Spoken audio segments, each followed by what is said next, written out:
Salam Patunggilan dan salam sehat. Saudara-saudara yang terkasih di dalam Tuhan Yesus Kristus, kita bertemu lagi di dalam ibadah keluarga untuk minggu yang ketiga bulan Juli tahun 2020. Kita akan mengikuti ibadah ini dari rumah kita masing-masing karena keadaan kita masih diliputi oleh penyebaran virus COVID-19. Oleh karena itu, marilah kita bersama-sama menyiapkan hati kita dan di dalam hati kita masing-masing kita mengucapkan yang demikian.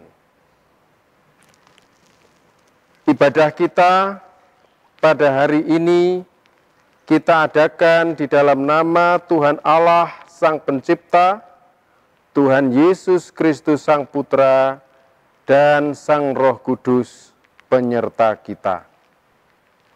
Amin. Saudara-saudara yang dikasihi Tuhan, mari kita bersama-sama mengawali ibadah kita dengan kita menyanyikan pelengkap Kidung Jemaat nomor 289, bait pertama dan bait yang ketiga.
Dengan penuh sukacita, mari kita bersama-sama menghadap kepada Tuhan. Kita berdoa, mohon bimbingan dan pertolongannya. Mari kita berdoa. Bapa yang berada di dalam kerajaan sorga yang mulia, Bapa yang senantiasa menyertai kami di dalam diri Sang Kristus Yesus, kami bersyukur pada kesempatan indah saat ini, kami boleh bersama-sama kembali untuk berjumpa dengan Engkau, untuk memuliakan nama-Mu, dan untuk merasakan kasih sayang-Mu atas kami. Tuhan, pada kesempatan kali ini, di dalam ibadah keluarga yang masih berada di tengah-tengah suasana pandemi COVID-19, kami yakin Tuhan tidak akan meninggalkan kami. Kami tetap yakin Tuhan mencintai kami. Dan biarlah sekarang dengan sabda firman-Mu, Engkau menguatkan kami, Engkau menumbuhkan iman kami, mengokohkan keyakinan kami, sehingga kami semakin mengasihi Engkau dan mengasihi sesama yang ada di sekeliling kami. Kami serahkan pembacaan firman-Mu dan renungan yang akan kami pergumulkan bersama di dalam nama Tuhan Yesus Kristus, Juru Selamat kami. Terpujilah nama-Mu kekal selama-lamanya. Amin.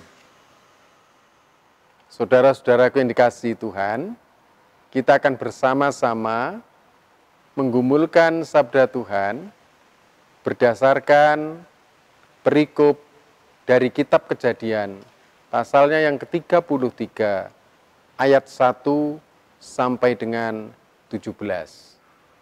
Saya akan membacakan untuk saudara-saudara. Demikian yang disabdakan. Yakub berbaik kembali dengan Esau. Yakub pun melayangkan pandangnya, lalu dilihatnyalah Esau datang, dengan diiringi oleh 400 orang. Maka diserahkannyalah sebagian dari anak-anak itu kepada Lea dan sebagian kepada Rahel, serta kepada kedua budak perempuan itu. Ia menempatkan budak-budak perempuan itu beserta anak-anak mereka di muka. Lea beserta anak-anaknya di belakang mereka, dan Rahel beserta Yusuf di belakang sekali. Dan ia sendiri berjalan di depan mereka, dan ia sujud sampai ke tanah 7 kali, hingga ia sampai di dekat kakaknya itu. Tetapi Esau berlari mendapatkan dia, didekapnya dia, dipeluk lehernya, dan diciumnya dia, lalu bertangis-tangisanlah mereka. Kemudian Esau melayangkan pandangnya, dilihatnyalah perempuan-perempuan dan anak-anak itu, lalu ia bertanya, "Siapakah orang-orang yang beserta dengan engkau itu?" Jawab Yakub, "Anak-anak yang telah dikaruniakan Allah kepada hamba-Mu ini." Sesudah itu mendekatlah budak-budak perempuan itu beserta anak-anaknya, lalu mereka sujud. Mendekat jugalah Lea beserta anak-anaknya, dan mereka pun sujud.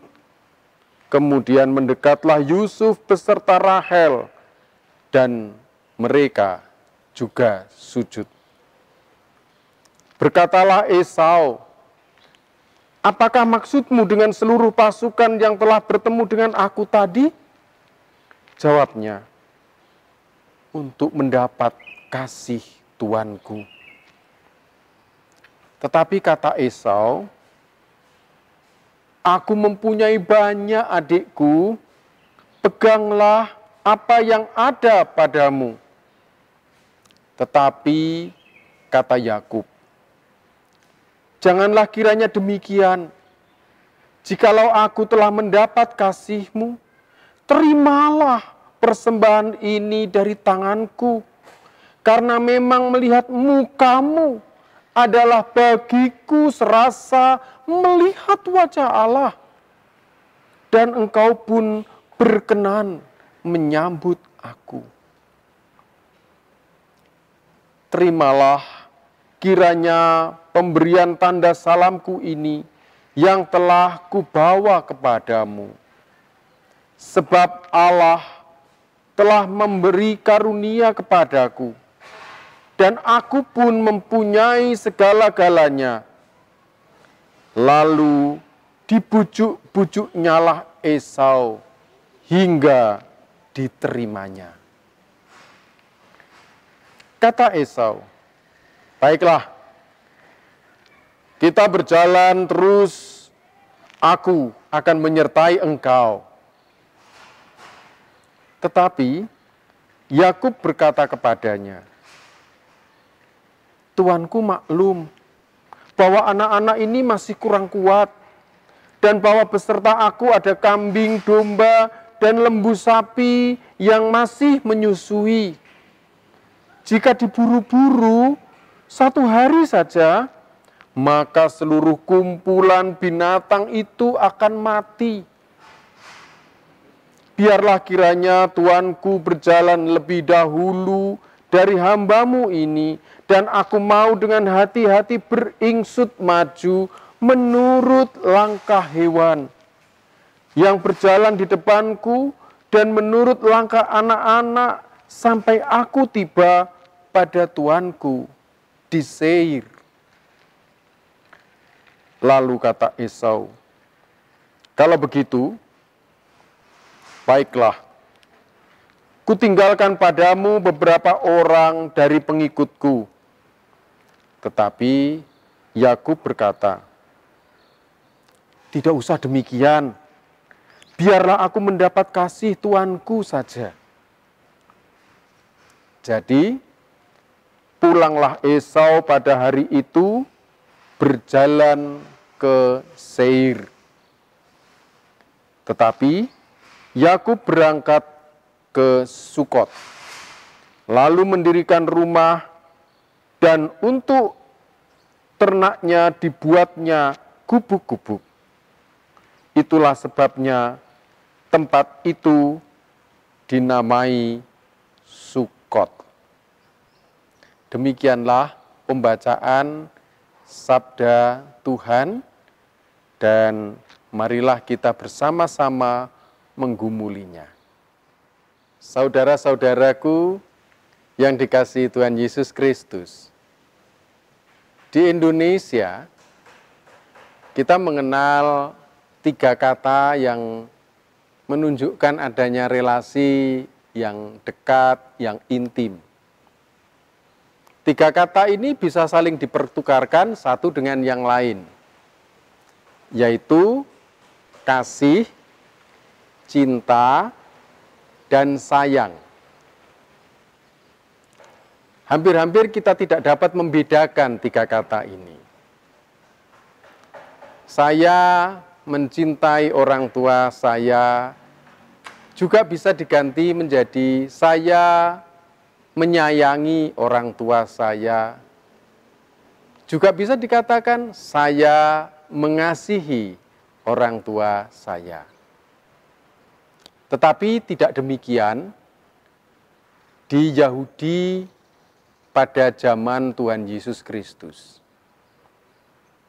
Orang-orang Yahudi pada waktu itu, juga orang-orang non-Yahudi yang ada di sekitar Laut Mediterania, atau kita mengenalnya dengan Laut Tengah, itu adalah orang-orang yang menggunakan bahasa Yunani.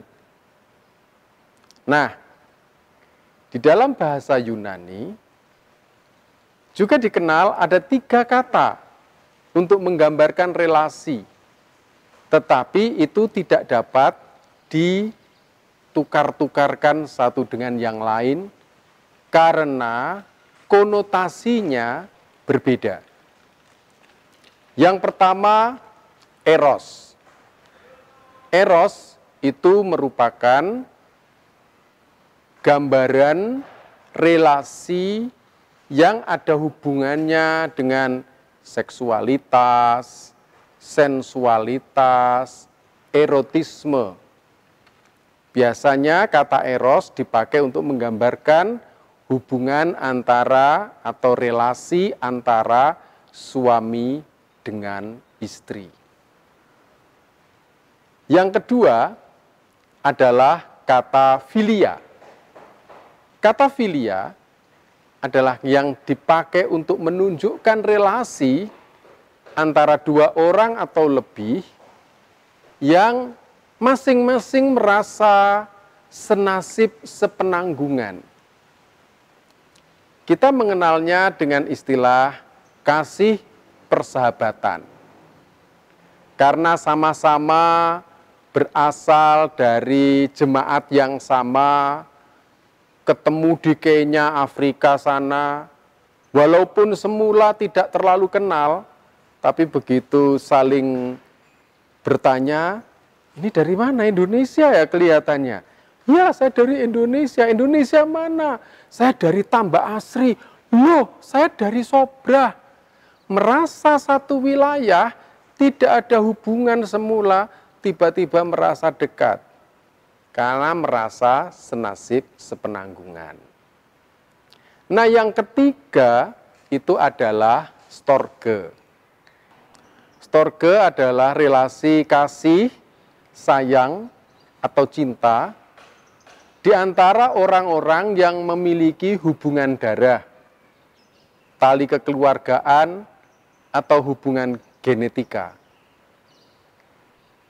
Nah, storge inilah yang oleh orang-orang di wilayah sekitar Laut Mediterania dianggap sebagai relasi kasih, sayang, atau cinta yang paling kuat. Mengapa demikian? Karena di sana wilayahnya tandus, gersang. Kalau mereka mempunyai sumber air, semisal oase atau sumur, maka oase atau sumur itu harus dipertahankan bersama-sama. Dengan siapa? Yang paling dekat adalah dengan keluarga atau dengan kerabat. Maka hubungan keluarga, hubungan darah, itu dianggap yang paling kuat untuk bisa melanjutkan hidup. Tetapi, saudara-saudaraku yang dikasihi Tuhan, di dalam cerita hubungan Esau dan Yakub, ditunjukkan bahwa yang namanya storge sekalipun itu lemah. Storge sekalipun bisa dipatahkan. Dipatahkan oleh rasa iri, dipatahkan oleh rasa dengki, sehingga rusak. Sekalipun Esau dan Yakub itu adalah kakak beradik, tetapi kemarahan, kemurkaan Esau ketika merasa bahwa Yakub itu merebut berkatnya, merebut berkat kesulungannya, maka dia bertekad akan menghabisi Yakub. Artinya apa? Storge itu lemah. Kalau kasih yang menurut mereka paling kuat, yaitu storge saja, sudah dipatahkan, apalagi yang lain, seperti filia maupun eros, pasti akan mudah sekali untuk patah. Banyak sekali kita melihat kejadian-kejadian di mana orang yang sudah bersahabat, oleh karena perbedaan kepentingan politik, menjadi bubar persahabatannya. Orang yang semula adalah suami istri, karena pengkhianatan, bubarlah rumah tangga mereka. Tidak ada yang kuat di antara storge, filia, maupun eros tadi. Tapi syukur kepada Allah, bahwa kita diperkenalkan dengan kasih-Nya. Kasih yang tanpa pamrih, kasih yang sejati, kasih Allah, kasih Tuhan kepada umat-Nya, kasih Tuhan kepada saudara dan saya. Ini adalah kasih yang sungguh mulia. Di dalam bahasa Yunani, kita mengenalnya dengan istilah agape. Agape inilah yang seharusnya menjadi fondasi bagi semua relasi-relasi kasih sayang ataupun cinta tadi. Eros kalau diletakkan, dibangun di atas fondasi agape, akan membuat rumah tangga tetap awet. Filia yang didirikan di atas fondasi agape akan menjadi filia yang kuat. Siapapun yang ingin merontokkan mereka, yang mengadu domba mereka, tidak akan mempan. Karena filia itu menjadi kokoh. Saudara-saudara yang dikasihi Tuhan Yesus Kristus, demikian juga dengan storge. Kalau storge dibangun di atas fondasi agape, maka storge itu akan menjadi storge yang luar biasa.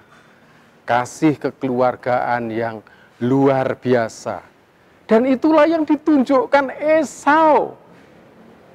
Ada perubahan luar biasa pada diri Esau. Dari seorang yang penuh murka, menjadi orang yang penuh kasih kepada adik kandungnya itu. Sampai-sampai di dalam ayat yang ke-10, Yakub mengatakan, melihat mukamu saja seperti melihat wajah Allah. Luar biasa, saudaraku yang dikasihi Tuhan. Esau menerima Yakub dengan penuh kemesraan, dengan penuh kerinduan. Dia tidak lagi terpengaruh apakah dia mau dikasih upeti, mau dikasih persembahan, bermacam-macam itu oleh Yakub. Baginya tidak penting. Sebab yang jauh lebih penting adalah pulihnya hubungan dia selaku kakak dengan adiknya. Storge mereka menjadi kuat, tumbuh dan berkembang karena dibangun di atas fondasi agape. Saudara-saudaraku yang dikasihi Tuhan, itulah yang diajarkan Alkitab kepada kita.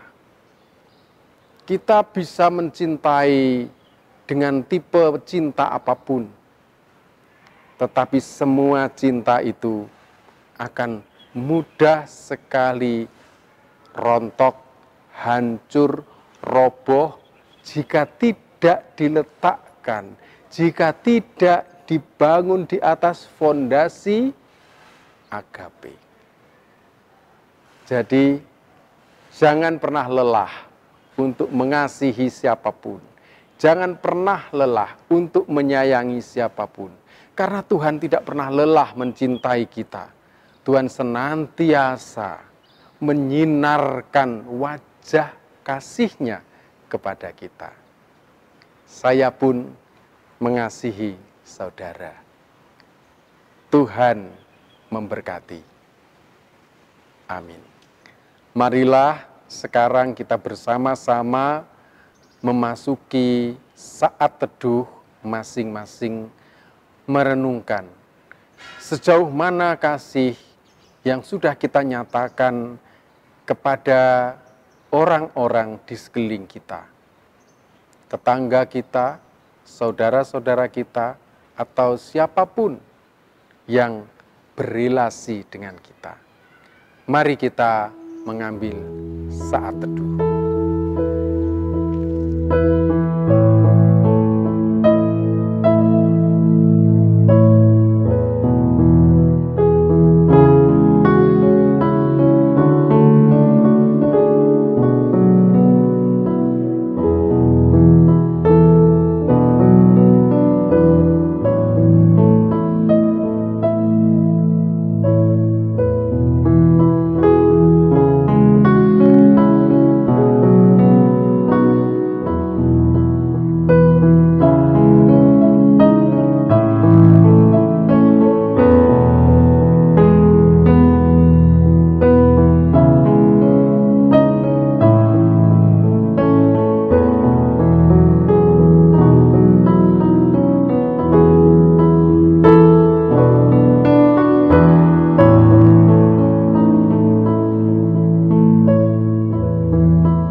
Dan sekarang kita akan bersama-sama mengumpulkan persembahan sebagai ungkapan syukur kita. Dan kita mengumpulkannya diiringi oleh Kidung Jemaat nomor 439, bait pertama dan bait yang ketiga.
Saudara-saudara para kekasih Tuhan Yesus Kristus, untuk mewujudkan cinta kasih kita kepada setiap orang, marilah kita membangun kepedulian kepada mereka.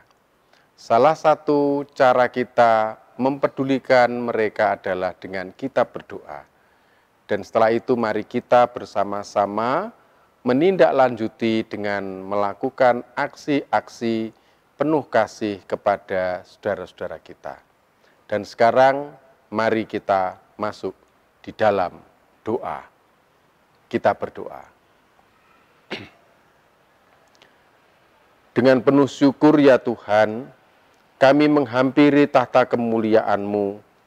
Sungguh cinta-Mu yang besar telah menggerakkan kami, supaya kami sungguh-sungguh di dalam menyatakan kasih kami kepada setiap orang melalui setiap tindakan yang kami lakukan bagi mereka. Ajarkan kami untuk tidak membeda-bedakan, mendiskriminasikan setiap orang yang ada di sekeliling kami, sebab cinta-Mu juga cinta yang tidak berkesudahan. Itulah sebabnya kami membawa kepada Engkau keluarga kami masing-masing, supaya di dalam keluarga itu kami menerapkan kasih yang telah Engkau ajarkan untuk kami nyatakan kepada mereka. Dan dari keluarga kami masing-masing, kami menyatakan kasih kepada lingkungan yang ada di sekeliling kami. Tuhan berkati kami, supaya apapun yang kami lakukan di dalam cinta-Mu sungguh-sungguh menjadi sebuah tindakan yang nyata bagi mereka. Karena itu kami juga mendoakan saudara-saudara kami yang terdampak oleh pandemi COVID-19, baik yang terdampak secara langsung maupun secara tidak langsung. Tuhan berkati mereka supaya mereka tidak menyerah oleh keadaan, tetapi sebaliknya mereka memiliki tekad dan semangat untuk melewati masa-masa sulit ini dengan sebaik-baiknya. Terima kasih Bapa. Kami juga mendoakan aparat pemerintahan, alat-alat negara yang berjuang bagi rakyat untuk membebaskan rakyat bangsa kami ini keluar dari kesulitan. Biarlah semua itu mereka lakukan dalam penuhnya kasih sayang-Mu. Terima kasih Bapa, kami serahkan doa syafaat kami ini di dalam tangan Sang Kristus Yesus, Tuhan dan Juru Selamat yang senantiasa mencintai kami, mencintai keluarga kami, lingkungan kami, dan bangsa negara kami. Terpujilah namamu kekal selama-lamanya. Amin.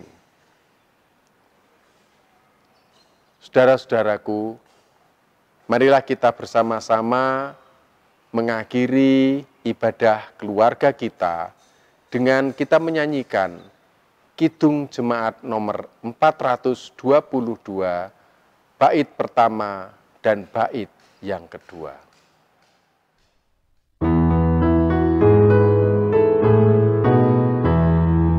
Yesus berpesan dalam malam gelap, kamu harus jadi lilin gemerlap, anak masing-masing di sekitarnya, dalam dunia ini bersinarlah.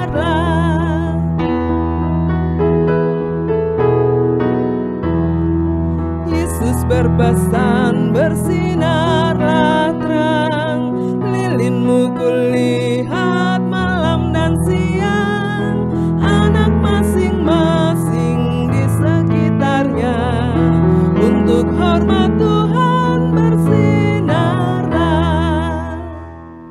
Saudara-saudaraku, para kekasih Tuhan Yesus Kristus, bersukacitalah selama kita mengikuti ibadah keluarga ini. Tuhan menyertai kita. Dan yakinlah Tuhan juga menyertai saudara-saudara untuk kehidupan kita selanjutnya. Maka sekarang mari kita akhiri ibadah keluarga ini dengan kita menerima berkat-Nya. Kita menerima berkat. Tuhan Allah Bapa, Sang Sumber segala berkat dan rahmat, Tuhan Yesus Kristus, Sang Sumber kasih sayang dan kehidupan kekal, serta Sang Roh Kudus yang menjadi sumber kekuatan, sukacita, dan kerjasama, senantiasa menyertai saudara-saudara saat ini hingga Maranatha tiba. Amin. Mari kita bersama-sama menyanyikan Bapa terima kasih.